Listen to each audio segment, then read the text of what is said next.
Next example is from Thomas Gutierrez from California, USA. This is submission with 127 characters. And this is something that I really would like to talk about because I'm a physicist by education. And the person in this example does something extremely interesting. This is, I think, part of part of the arts when we can take a scientific data and map them into some sorts of artistic representation. In this case, simultaneously, visual and audio representation of data about elementary particles. If there are some non-dedicated users here in the audience, you know that elementary particles is something that all the matter is made of on a very, very small level. And we know things like that atoms consist of protons, electrons, neutrons, etc. So there are many particles like this, and they have their physical properties.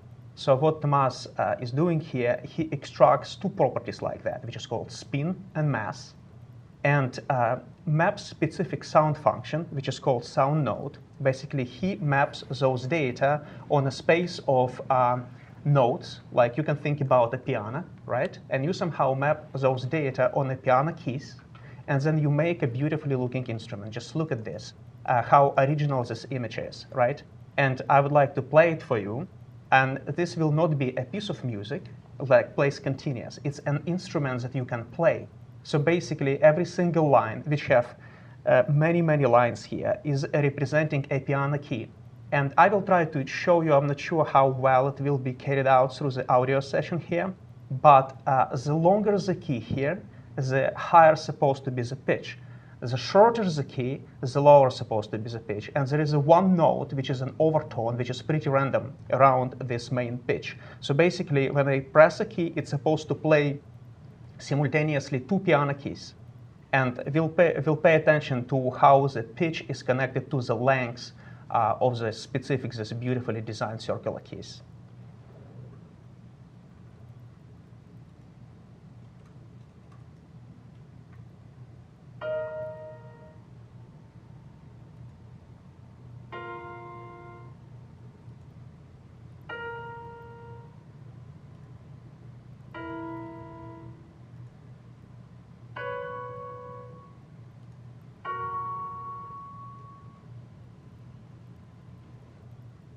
Well, probably it wasn't heard that well, but at least I play with it for at least half an hour. So I can tell you for sure that it does work like that. And let me explain you now how actually the code is working. So basically, we already mentioned a couple of times that we have a huge database of curated data stored in Wolfram Alpha. And besides that, in Mathematica itself, we have so-called built-in data, and we have here a function which is called particle data. And you see Thomas, he is trying to save the space because he's using this particle data quite in a few places of a code together with a spin and together with mass. He assigns with a replace all and rule particle data to variable p, and everywhere when you see p in the code, it means particle data.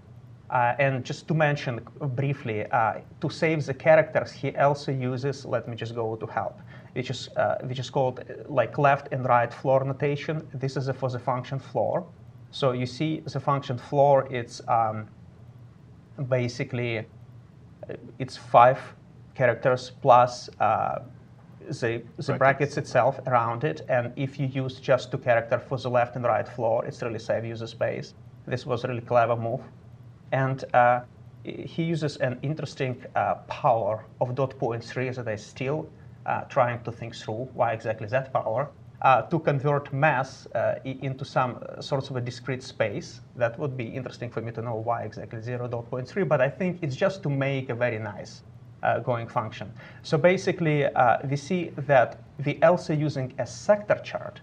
And when sector chart produces a specific circular bar, we mapped a button function on that bar. And this interesting notation here tells you that all the keys here have the same angular span, but the length of the key depends on the property of a particle, different particles, which is called spin. And because,